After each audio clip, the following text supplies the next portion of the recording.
तो इस सेशन को मैं शुरू करता हूं एक बहुत इंपॉर्टेंट एक बात जो हमको समझनी होगी इस सेशन को आगे बढ़ाने से पहले। हमारा जो भी एजुकेशन सिस्टम है या जो भी बचपन से आज तक हमारी कंडीशनिंग हुई है, वो पूरा फोकस सिर्फ एक ही चीज के ऊपर है, वो है कि पैसा कमाओ। सब एग्री करते हैं इस बात से? तो पैसा कमाने पे तो सबका फोकस है, लेकिन कुछ ऐसा है जो इससे बहुत इंपॉर्टेंट है, उस पर किसी का फोकस नहीं है। पैसा कमाने से भी ज्यादा जो इंपॉर्टेंट है वो है कि आपने कितना पैसा बचाया। इंपॉर्टेंट है या नहीं है लॉन्ग टर्म में? सपोजिंगली आपने 50,000 रुपए महीने का कमा तो लिया, लेकिन आपके खर्चे हैं 55,000 रुपए के, क्या करोगे? तो कितना आपने कमाया उससे ज्यादा इंपॉर्टेंट है आपने कितना बचाया। कितना बचाया इससे भी ज्यादा इंपॉर्टेंट है कि जो बचाया उसको किस तरीके से इन्वेस्ट किया। ये कितने लोग समझ पा रहे हैं इस बात को? बट ये हमको कहीं नहीं सिखाया जाता है। स्कूल्स में, कॉलेजेस में, घर पे भी इसकी इतनी बात नहीं होती है कि पैसे को इन्वेस्ट कैसे करना है, स्मार्टली कैसे इन्वेस्ट करना है। क्योंकि अगर आपको स्मार्टली इन्वेस्ट करना आता है और आप मान लो महीने का, मैं बहुत बड़ी बात नहीं करता, 2-3 हज़ार रुपए भी इन्वेस्ट करते रहते हो अभी से, इस एज ग्रुप से, which is around 25 years 30 years, तो आने वाले 20 साल बाद, 30 साल बाद पता है आपके अकाउंट में कितना पैसा हो सकता है अगर स्मार्टली इन्वेस्ट करते हो तो? करोड़ों रुपए हो सकते हैं। तो this topic today is extremely important, चाहे आप मेल हो चाहे फीमेल हो। और जरूरी नहीं है ये उन्हीं लोगों के लिए है जिनकी एज ग्रुप 25 साल है, 30 साल है, 35 साल है, क्योंकि इन बातों को सीखना एक्चुअल में जरूरी है at as young of age as possible. यानी अगर आपकी एज 18-19 साल, 20 साल भी है, जो लोग कैमरे पे देख रहे हैं उनको मैं बोलता हूँ, जो वीडियो में देख रहे हैं, कि अगर आपकी एज 18-19 साल है, 20 साल है, तब भी आपके लिए सेशन बहुत इंपॉर्टेंट है, इनफैक्ट ज्यादा इंपॉर्टेंट है। और मेरे को आइडिया कहाँ से आया ये सेशन करने का? मेरे एक फ्रेंड है, मेरी वैसे उनसे बातचीत हो रही, उन्होंने मेरे से पूछा कि यार मेरे पास में कुछ फंड पड़ा हुआ है, मुझे क्या करना चाहिए, उसको कहाँ इन्वेस्ट करना चाहिए, कुछ आइडियाज हैं आपके पास? नहीं, उन्होंने मुझसे पूछा आप क्यों बीच में टांग अड़ा रहे हो, सीधा ही म्यूचुअल फंड। तो उन्होंने मेरे से पूछा, तो मैंने ये नहीं कहा जो इन्होंने कहा, मैंने सबसे पहले उनसे ये पूछा, मैंने कहा आपने क्या किया हुआ उस पैसे का और कितना पैसा आपने जोड़ा हुआ है? उन्होंने बताया मेरे अकाउंट में अराउंड 4-5 लाख रुपए पड़ा हुआ है। मैंने कहा अकाउंट में मतलब? कहते savings account. And it's a huge blunder. और आप में से भी बहुत सारे लोगों के अकाउंट में पैसा पड़ा होगा। कितने ऐसे हैं यहां पर? सेविंग अकाउंट में इंटरेस्ट कितना है पता है? 3%, 3.5%। इन्फ्लेशन कितनी है? इन्फ्लेशन पता है ना हम सबको क्या है? मान लो आज हम पेट्रोल खरीदते हैं, कितने का है पेट्रोल? कितने रुपए लीटर है? 73। ये आज से 20 साल पहले कितने का था? 20-25 रुपए का। तो 25 रुपए से बढ़ करके आज कहां हो गया है? 73 पे पहुंच गया। तो ऑलमोस्ट 3 गुना बढ़ गया है। तो अगर वो पैसा आपके सेविंग अकाउंट में पड़ा होता तो क्या वो 3 गुना बढ़ जाता? तो आप लॉस में हो। समझ गए? इन्फ्लेशन का जो रेट है अप्रोक्सीमेटली आप कह सकते हो 6% के आसपास मान लेते हैं, वो वेरी करता रहता है। बट अगर 6% इन्फ्लेशन है और 3% आप अर्न कर रहे हो उस पैसे पे, तो आप कमा नहीं रहे हो, आप गंवा रहे हो, क्योंकि उस पैसे की वैल्यू कम होती चली जा रही है और आप खुश हो रहे हो कि मैं पैसा जोड़ रहा हूं। आप जोड़ नहीं रहे हो, आप बेवकूफी कर रहे हो। तो इस तरह की कुछ चीजें हैं जो हमको सीखनी बहुत जरूरी है। और जैसे मैंने उनको ये बात बोली तो it was a surprise for him. मैंने कहा ये पैसा सेविंग्स में क्यों पड़ा है, इसकी एफडी क्यों नहीं कराई? क्योंकि एफडी में एटलीस्ट 7% इंटरेस्ट है। कहता मैंने कभी सोचा ही नहीं ऐसे, मेरे को किसी ने बताया ही नहीं इसके बारे में, कभी सिखाया ही नहीं। और ये कोई छोटी प्रॉब्लम नहीं, बहुत बड़ी प्रॉब्लम है। मैंने कुछ कैलकुलेशंस करी, फिर उनको मैंने बताया, मैंने कहा अगर सिर्फ इतना सा स्टेप हमने उठा लिया ना, इतना सा जो कुछ भी नहीं है, कुछ घंटे का है, कि जो सेविंग में पड़ा है उसकी एफडी करानी है। एफडी भी अलग अलग ड्यूरेशन की करा दी। कुछ जो हमको पता है कि अभी इमीडिएटली काम नहीं आना है, उसकी मान लो 3 साल की करा दी। कुछ लगता है इमीडिएटली काम आना, तो 6 महीने की एफडी करा दी। अगर इतना सा भी हमने स्टेप उठा लिया तो अगले आने वाले 20 साल बाद कितने का फर्क पड़ जाएगा? Any idea? लाखों रुपए का फर्क पड़ेगा, कम से कम 20 लाख रुपए का फर्क पड़ेगा आने वाले 20 से 25 साल में। तो मैंने कहा वो जब 20-25 लाख आएंगे, अब ये करोगे तो हो ही आप, जो मैंने बताया है, तो उसमें से कुछ थोड़ा इधर भी दे देना भाई।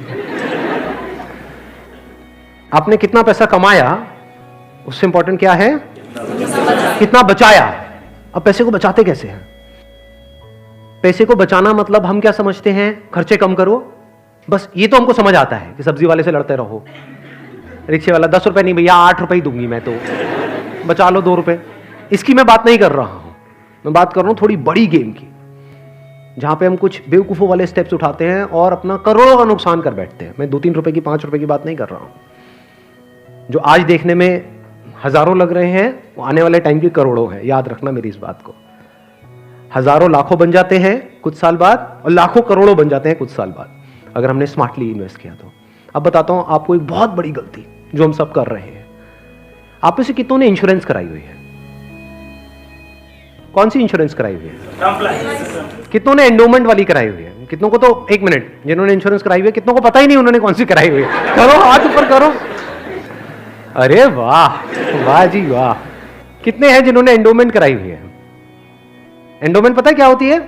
कि आपने हर साल का इतना एक एक्स अमाउंट दिया, मानो 20-30 हजार रुपए दिया, और 10 साल बाद, 20 साल बाद आपको इतने लाख रुपए मिल जाएगा। उसको एंडोमेंट बोलो। हाँ, वही कराई है। हाँ, वही कराई है सर।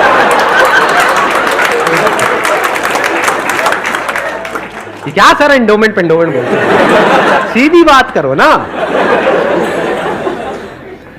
इंश्योरेंस का मतलब लोग यही समझते हैं इंडिया में कि हर साल का इतना पैसा जाना है, इतना प्रीमियम जाएगा, 20,000, 30,000, 40,000, और 20 साल बाद आपको इतने लाख रुपए मिल जाएगा। मान लो 20 लाख रुपए मिल जाएगा, जो सुनने में बड़ा अट्रैक्टिव लगता है। बेवकूफों वाला स्टेप है ये। कितनों ने टर्म इंश्योरेंस कराई हुई है? हार्डली 3 या 4 या 5 लोग। कमाल जी कमाल। देख लो कितना बड़ा ब्लंडर है ये अभी आप सपने में भी नहीं सोच सकते। और ये आपको कोई नहीं बताएगा, ना कोई बैंक वाले बताएंगे, ना कोई इंश्योरेंस एजेंट बताएगा, ना आपका कोई दोस्त बताएगा, क्योंकि जब पैसा बीच में आ जाता है तो यारी दोस्ती सिर्फ नाम की होती है। दारू पी रहे हो, ओ तुम मेरा भाई है, मैं तेरे साथ में कभी कुछ गलत नहीं कर सकता, ले तू एंडोमेंट करा, ओ तू मेरे पे छोड़ दे यार। और आपको पता ही नहीं आपका कितना बुरी तरीके से कटा है। तो अब ध्यान से समझना, ये जो टर्म इंश्योरेंस है ये आपको कराने के लिए कोई नहीं बोलेगा। क्यों? क्योंकि इसमें जो इंश्योरेंस एजेंट है उसको पैसा ना के बराबर मिलेगा। जो एंडोमेंट प्लान्स होते हैं, जो यूलिप्स होते हैं, उसमें उनको अच्छा खासा कमीशन मिलता है, कुछ केसेस में 30% तक भी मिलता है। अगर आपने मानो 20,000 की इंश्योरेंस कराई तो 30% कट गया आपका कट नहीं गया है, पैसा आपका कट गया है। 6,000 रुपए गया।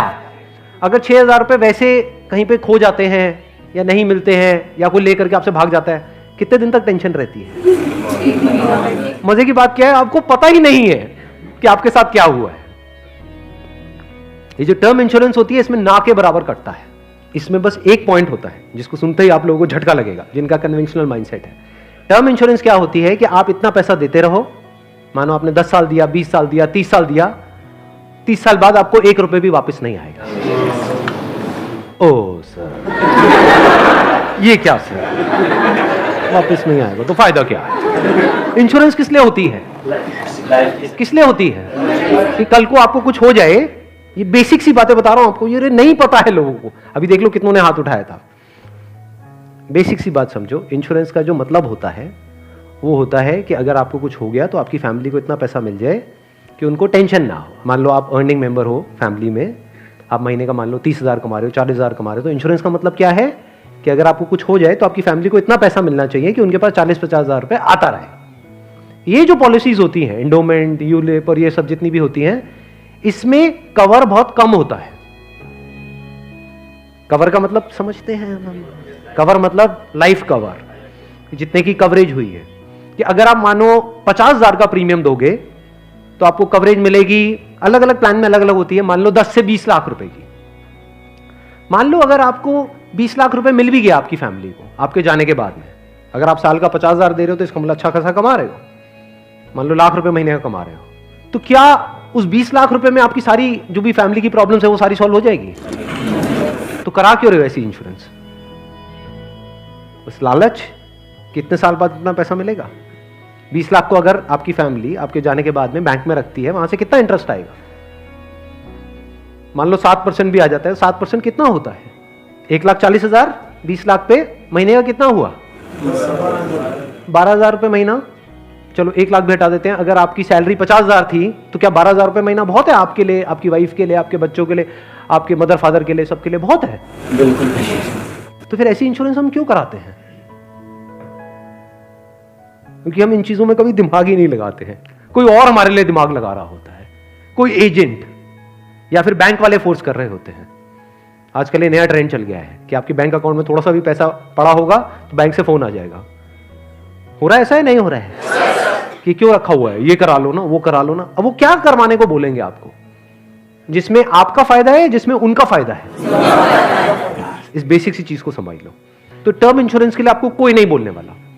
उल्टा अगर आप बोलोगे तो वो लोग मना ही करेंगे, आपको कहेंगे इसमें मिलना तो है नहीं, फायदा क्या है। अब टर्म इंश्योरेंस का फायदा समझो। यहां पे आपने एंडोमेंट में, यूलिप में कितना दिया, 50,000 साल का, और मिला कितना, कवर कितने का है, 20 लाख का मैक्सिमम। कई कई केसेस ऐसे भी हैं जहां पे 50,000 आपने दिया और 10 लाख का कवर है, और 10 लाख रुपए कुछ भी नहीं है अगर कुछ आपको हो जाता है तो। अब वहां पर क्या है, 10,000 रुपए आप देते हो साल का, और कवर कितना है, 1 crore. 1 crore approximately, depends upon the age. But 1 crore का आपको कवर मिला। 10,000 रुपए आपने साल का दिया, 1 करोड़ अगर उन्होंने बैंक में भी रखा तो कितना आया, 7 लाख रुपए साल का आया। महीने का कितना हुआ, अराउंड 60,000। बहुत है। अगर आप 50,000 रुपए कमा रहे हो, बल्कि 10,000 ज्यादा दे दिए। अगर आप मैं वही बोलने ही वाला था कि अगर आप जरूरत से ज्यादा लड़ते हो घर में तो आपके घर वाले खुश होंगे। चलो एक काम तो अच्छा किया जिंदगी में। तो अगर आपका बजट 50,000 का है इंश्योरेंस कराने का, तो 10,000 आपने कराई टर्म इंश्योरेंस, बिना ये सोचे कि मेरे को वापस कितना मिलेगा, क्योंकि वापस मिलने के लिए इंश्योरेंस नहीं है। इंश्योरेंस है लाइफ कवरेज के लिए। टर्म इंश्योरेंस मतलब क्या, कि आप उतना ही पैसा दे रहे हो जितने का आपको लाइफ कवर चाहिए। सिंपल। मान लो आप लाख रुपए महीने का कमा रहे हो, तो आपको कितने की पॉलिसी चाहिए, 2 करोड़। 2 करोड़ की। 2 करोड़ के लिए कितने का प्रीमियम जाएगा साल का, 20,000 रुपए बस। इससे ऊपर 1 रुपए भी देना इलॉजिकल है। इसको बोलते हैं पैसे को बचाना। और वैसे अगर आपको 2 करोड़ की कवर चाहिए एंडोमेंट पॉलिसी में, तो कितने का प्रीमियम देना पड़ेगा साल का, 10 से 20 लाख रुपए साल का आपको प्रीमियम देना पड़ेगा। मतलब जितना कमा रहे हो उससे ज्यादा देना पड़ेगा। समझ गए क्या हो रहा है? जो कमा रहे हो वो सारा इंश्योरेंस में ही जाएगा, तब जाकर के एक ढंग का कवर मिलेगा आपको। जब मैंने भी अपने घर में बात करी टर्म इंश्योरेंस कराने की अपनी, तो उन्होंने सबसे पहली चीज यही पूछी, मेरे जो फादर है, कि ठीक है ये तो समझ आता है कि इतना पैसा जा रहा है, 20 साल बाद कितना मिलेगा? मैं कुछ नहीं मिलेगा। मैं कहा हाँ अगर कुछ हो गया तो मिलेगा।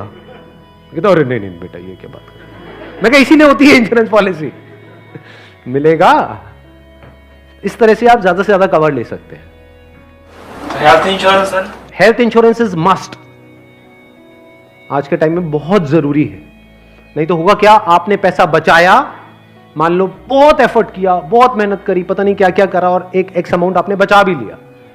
10 साल 20 साल काम करके मान लो 10-20 लाख रुपए आपने बचा लिया, किसी तरीके से सेव कर लिया, और अगर कोई बीमारी हो गई तो कितनी देर लगेगी उस पैसे को खत्म होने में? हफ्ता, 10 दिन, 15 दिन। कितने लोग प्रैक्टिकली मेरी इस बात से रिलेट कर पा रहे हैं? सब कर पा रहे हैं। और कितनों ने हेल्थ इंश्योरेंस कराई हुई है? रिलेट सारे कर पा रहे हैं, लेकिन हार्डली आधे लोग ऐसे हैं जिन्होंने एक्चुअल में अपनी हेल्थ इंश्योरेंस कराई हुई है। और हेल्थ इंश्योरेंस भी मुझे लग रहा है ज्यादातर ने तो नाम के लिए करा रखी होगी। कितना कवर है? क्योंकि अगर आप कवर ज्यादा भी लेते हो तो प्रीमियम आपको बहुत ज्यादा नहीं देना पड़ता है, मार्जिनली एक्स्ट्रा होता है। उसमें आपकी पूरी फैमिली कवर हो जाती है। मतलब आप, आपकी वाइफ, आपके बच्चे सारे कवर हो जाते हैं। इसको आप हेल्थ इंश्योरेंस कहो, मेडिकल इंश्योरेंस कहो, मस्ट है ये होनी ही चाहिए। ज्यादातर ऐसे केसेस में क्या होता है, जिन्होंने कोई हेल्थ इंश्योरेंस अपनी नहीं कराई होती है, क्योंकि आप छोड़ तो सकते नहीं उस पर्सन को जो हमारे साथ में है, या खुद अगर कुछ हो गया तो अब अपने आप को ये तो नहीं कह सकते कि हाँ मरते तो ऐसे में क्या होता है, एक तो सेविंग्स आपकी खत्म होती है बड़ी तेजी से, दूसरा क्या खत्म होता है, और क्या होता है, लोन लेना पड़ेगा, उधार लेना पड़ेगा। उस उधार को चुकाने का मतलब क्या है कि आप कभी जिंदगी में दोबारा सेव कर ही नहीं सकते। समझ रहे हो ये प्रॉब्लम कितनी बड़ी है और कितनी कॉम्प्लिकेटेड है ये, कि मतलब जिंदगी में कभी आप पैसा जोड़ ही नहीं पाओगे, क्योंकि जो कमाओगे अब वो सारा उधार चुकाने में लगता रहेगा। या तो आप लोन लोगे बैंक से, या अपने किसी दोस्तों से, यहां से वहां से, जिससे भी लोगे। अगर नहीं दोगे उनको वापस तो दोस्ती खराब करोगे। और एक और जब बात यहां तक आई है तो एक और चीज, एक और गलती हम करते हैं, we want to make quick money. उससे हमेशा बच करके रहो। जहां भी क्विक मनी की बात हो रही हो, कि भैया इतना पैसा लगा दो, इतने टाइम में इतना पैसा मिल जाएगा, ये हो जाएगा वो हो जाएगा, वहां से भाग जाओ, उल्टे हो जाओ और भाग जाओ वहां से, रुकना मत गलती से भी। ऐसी बहुत सारी स्कीम्स चल रही हैं मार्केट में, अनलिमिटेड, और करोड़ों लोगों ने अपने पैसे गंवाए हैं इन चक्करों में। अब आते हैं एक दूसरे एस्पेक्ट पे कि चलो हमने स्मार्टली पैसे को जोड़ा। कब जोड़ा? जब फालतू की जगह पे हमने पैसे को ब्लॉक नहीं किया। जैसे अगर आपने कोई एंडोमेंट प्लान ले लिया इंश्योरेंस का, जहां पे आपका साल का 50,000 रुपए जा रहा है, तो 50,000 रुपए तो आपका ब्लॉक हो गया अगले 20 साल के लिए, समझ गए ना? तो हमने वहां पे स्मार्टली प्ले किया, टर्म इंश्योरेंस कराई, वहां से पैसा बचाया। तो अभी जो पैसा बचा इसका हम क्या करें? क्या सेविंग अकाउंट्स में पड़ा रहने दें? नो यूज, वो आपका पैसा बढ़ नहीं रहा है, एक्चुअल में कम हो रहा है। वहां पे जो आपके पैसे पड़े हुए हैं वो 10 साल बाद और कम हो जाएगी उसकी वैल्यू। तो करना क्या चाहिए? इतना पैसा जितना आपको लगता है कि यार मेरे को इमीडिएटली जरूरत पड़ सकती है, वो कितना है? जितना आपके महीने के खर्चे हैं, इंटू 6 कर दो। वो पैसा है जो आपको कभी भी जरूरत पड़ सकती है। तो उस पैसे की आपने एक 6 महीने की एफडी करा दी। और एक बहुत अच्छा ऑप्शन अवेलेबल है हमारे पास में, वो है म्यूचुअल फंड्स। म्यूचुअल फंड्स पता है सबको क्या है? कितनों ने ऑलरेडी इन्वेस्ट किया हुआ है म्यूचुअल फंड्स में? बहुत कम लोगों ने। क्यों नहीं किया हमने इन्वेस्ट? पता ही नहीं सर। नंबर 1 करेक्ट इंफॉर्मेशन नहीं है, नंबर 2 हम डरते हैं। हमें लगता है म्यूचुअल फंड भी कोई स्कीम है कि पैसा इकट्ठा किया और कल को अगर भाग गए या बंद हो गया तो पता नहीं क्या होगा। ये पैसा आपका 100% सेफ है, because it is regulated by SEBI. तो यहां पे डरने की जरूरत नहीं है कि मेरा पैसा चला जाएगा, बस हमको यहां पे स्मार्टली प्ले करना पड़ेगा।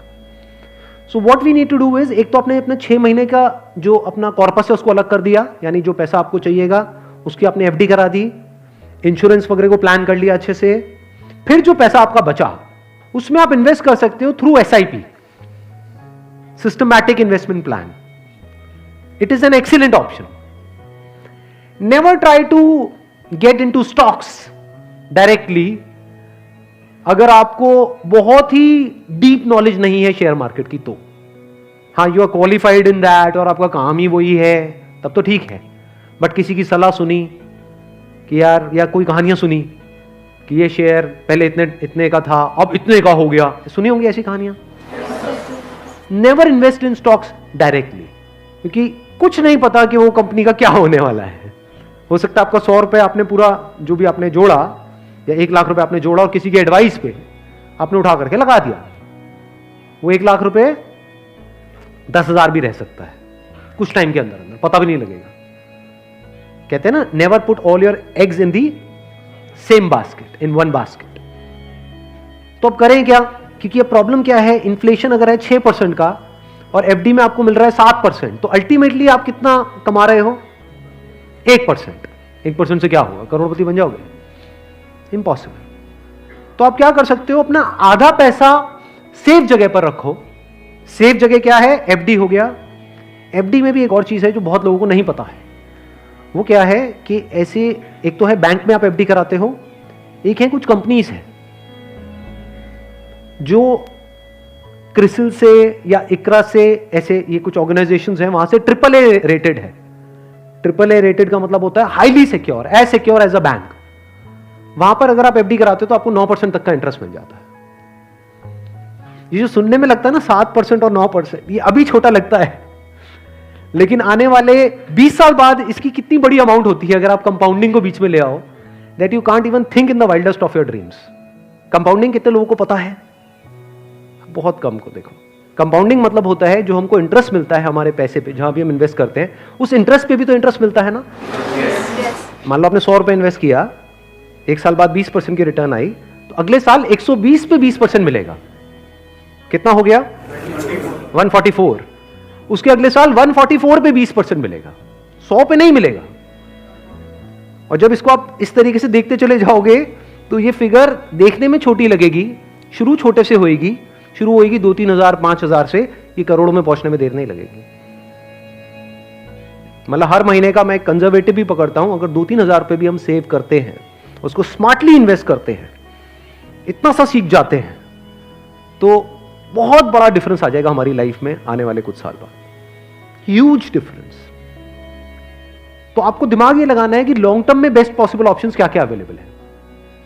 जैसे आप में से कितने हैं जो मैरिड हैं और जिनकी कोई डॉटर है? तो एक गवर्नमेंट की तरफ से एक स्कीम है सुकन्या योजना करके, सुना है इसके बारे में? That is an excellent investment option, government की तरफ से सब्सिडाइज्ड है वो। तो वहां पे आप एक्सपेक्ट कर सकते हो 9% की रिटर्न जो गवर्नमेंट की तरफ से मिल रही है आपको, और हर साल का आपके ऊपर है आपको कितना इन्वेस्ट करना है। हाईएस्ट लिमिट 1.5 लाख की है, बट आपके ऊपर है, किसी साल में आपने 10,000 कर दिया, कभी 20,000 कर दिया, ऐसे आप करते रहे over a period of next 15-20 years, उसके बाद में एक बहुत बड़ा कॉर्पस उसको मिलेगा अपने एजुकेशन के लिए या किसी भी चीज के लिए, फ्यूचर के लिए। इसको बोलते हैं स्मार्ट इन्वेस्टमेंट। पैसे से पैसा कैसे कमाना है, ये एक बहुत बड़ी आर्ट है, क्योंकि ये जिसको आती है और अगर उसकी कमाई कम भी है तब भी वो आने वाले 20-30 साल बाद बिल्कुल ऐसा है जैसे कछुआ और खरगोश की कहानी, इमीडिएटली नहीं।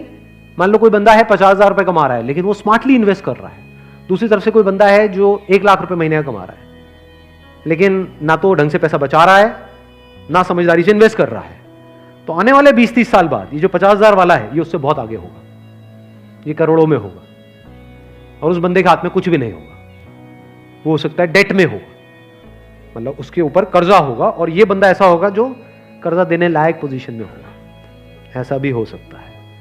ये अगर हम बेसिक से फंडों को समझते चले जाएं तो अब ध्यान से समझना। अब यहां पर हम कहां तक पहुंच गए थे? SIP is an excellent option. SIP का मतलब होता है कि आपने अपना एक अमाउंट फिक्स कर लिया, हर महीने का इतना अमाउंट तो SIP में देना ही देना है म्यूचुअल फंड में। अब म्यूचुअल फंड कैसे चूज करें? हजारों म्यूचुअल फंड है। लार्ज कैप इक्विटी फंड को पकड़ो, वो भी कुछ वेबसाइट्स है जैसे मनी कंट्रोल है, वैल्यू रिसर्च है, वहां पर जाकर के देखो उन फंड्स की रेटिंग कम से कम 4 से 5 स्टार होनी चाहिए। कोई ऐसा फंड है उसकी 1 या 2 स्टार की रेटिंग है, मत करो उसमें, बल्कि ऐसा फंड होना चाहिए जो हर वेबसाइट पे 4 या 5 स्टार की रेटिंग हो। अब आपने क्या किया कि हर महीने का अपना एक अमाउंट फिक्स कर लिया, दैट कुड बी एनीथिंग, 1,000 रुपए, 2,000 रुपए, 3,000 रुपए, 4,000, 5,000, what ever that amount is. SIP के थ्रू ऑटोमेटिकली इतना अमाउंट आपके अकाउंट से डेबिट होता चला जाएगा over a period of next 10 years, 20 years, 30 years. अभी स्मार्ट इन्वेस्टमेंट क्यों है? एक तरफ से मैं इंश्योरेंस के लिए मना कर रहा था, इसके लिए स्मार्ट क्यों है? क्योंकि यहां पे आपका पैसा नहीं कट रहा है, जो पैसा आप लगा रहे हो पूरा का पूरा इन्वेस्ट हो रहा है। इसमें भी 2 ऑप्शन है, एक आप ब्रोकर के थ्रू जा सकते हो, एक है डायरेक्ट जा सकते हो, तो वहां पे आपका 1% और बच जाएगा। मान लो टोटल 1.5% कटना था हर साल का, तो अब कितना कटेगा? सिर्फ 0.5%। अभी 1% सुनने में छोटा लगता है, but over a period of 20-30 years ये लाखों रुपए का होता है। मतलब डिसीजन लेने में कुछ मिनट्स लगते हैं इन बातों को समझने में, लेकिन आने वाले टाइम में यही फर्क होगा कि आपके अकाउंट में लाखों है, करोड़ों है, क्या है। अच्छा, म्यूचुअल फंड क्यों और स्टॉक्स क्यों नहीं? क्योंकि स्टॉक्स में आप 1 या 2 या 4 में इन्वेस्ट कर रहे हो, म्यूचुअल फंड जो है वो डिवाइड कर देते हैं। वो मान लो 50 में उन्होंने इन्वेस्ट कर दिया, तो अब अगर उसमें से एक कंपनी बंद भी हो गई तब भी प्रोपोर्शनेटली जो आपने इन्वेस्टमेंट करी है उसमें उसका परसेंटेज क्या था? मान लो 2%, तो आपको 100 रुपए 98 रह गया, बस इतना ही हुआ। अब मार्केट में सबसे बड़ा डर लोगों को यह होता है जो म्यूचुअल फंड में नहीं इन्वेस्ट करते हैं कि कल को नीचे आ गया तो क्या होगा, क्योंकि नीचे आने की कोई लिमिट नहीं है। FD में यह है कि नीचे नहीं आएगा, इंटरेस्ट कम हो सकता है, नीचे नहीं आएगा। तो म्यूचुअल फंड में लोग नीचे आने के नाम से डरते हैं, ऊपर जाने में कोई डर नहीं है। अगर गारंटी मिल जाए कि भैया साल का इतना % तो आना ही आना है और आता ही रहेगा जिंदगी भर, तो कोई डर ही नहीं है, फिर तो सारे लगा देंगे। बट कोई गारंटी नहीं है ना, और नीचे भी जा सकता है। तो अगर कुछ ऐसा हो जाए कि अगर म्यूचुअल फंड नीचे भी जाए तब भी आपका फायदा हो जाए, तो प्रॉब्लम सॉल्व हो गई ना। ये मेरी अपनी स्ट्रैटेजी है, ये कोई किसी बुक में नहीं है या कोई थ्योरी नहीं है, ये मेरी अपनी स्ट्रैटेजी है, वो मैं आप लोगों के साथ में शेयर कर रहा हूं।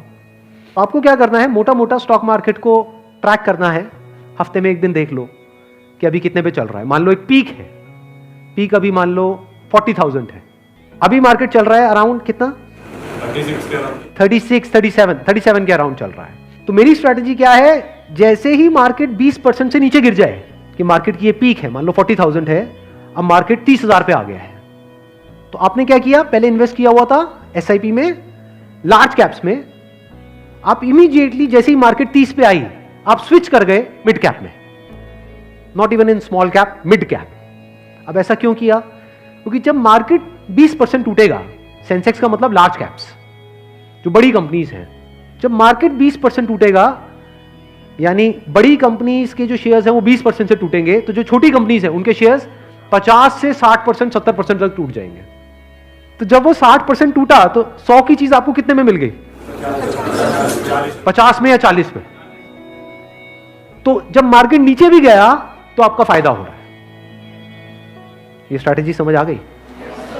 वापस से जैसे ही मार्केट जो भी लास्ट उसकी पीक थी, मान लो 40,000, उससे 20% ऊपर गया तो मिड कैप से आप स्विच कर गए वापस से लार्ज कैप में।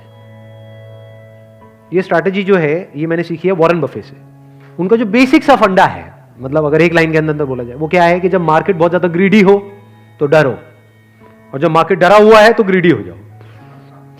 बेसिक सा फंडा है। मतलब जब सब डरे हुए हैं तो थोड़े से लालची हो जाओ, और जब सब लालची हो रहे हैं, मतलब मार्केट ऊपर भाग रहा है, तो डरने लग जाओ। तो लार्ज कैप में डर कम है, मिड कैप में डर ज्यादा है। तो जैसे ही मार्केट नीचे जाएगा मिड कैप को सब छोड़ देंगे, उस वक्त आप उसको पकड़ लोगे। तो अब चाहे मार्केट ऊपर उठे तब भी आपका फायदा है, नीचे गिरे तब भी आपका फायदा है। आप वेट कर रहे हो, मैं आज एक्चुअल में वेट कर रहा हूं।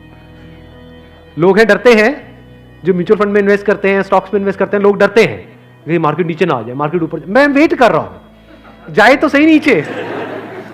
समझ गए? क्योंकि लार्ज कैप टूटेगा 20%, तो मिड कैप टूट जाएगा 60%। तो मेरा 100 रुपए लगा हुआ था तो 80 रह जाएगा, उस 80 को उठा करके मैं मिड कैप में डाल दूंगा। फिर आराम से बैठ जाऊंगा कुछ सालों के लिए। जैसे ही मार्केट ऊपर जाएगा, मतलब लोग लालच से तड़प रहे हैं, तब जैसे ही 20% ऊपर गया, मान लो 48,000 पे गया, मिड कैप से हट करके मैं आ जाऊंगा लार्ज कैप में, वापस से सेफ हो गया। अब जो नया पीक बन गया वो क्या बन गया? 48,000। आज की रेट में क्या है? 40,000। अब 48,000 पे 2020 चलेगा। आ गया गेम समझ में? तो यहां से आप पीसफुल हो, नहीं तो लोग डरे ही रहते हैं। म्यूचुअल फंड के नाम से डरते हैं। क्यों डरते हैं? अरे कम हो रहा है, कम हो रहा है, कम हो रहा है। कम हो रहा है तो बढ़िया है, तब भी आपका फायदा है, और बढ़ रहा है तो फायदा है ही है।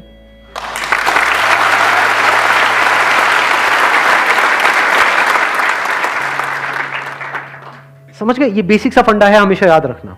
मतलब मासिस की जो साइकी है उससे आप कुछ अलग करोगे तभी आपके साथ कुछ अलग होगा, नहीं तो पूरी मार्केट रो रही होगी, आप भी बैठ करके रो रहे होंगे।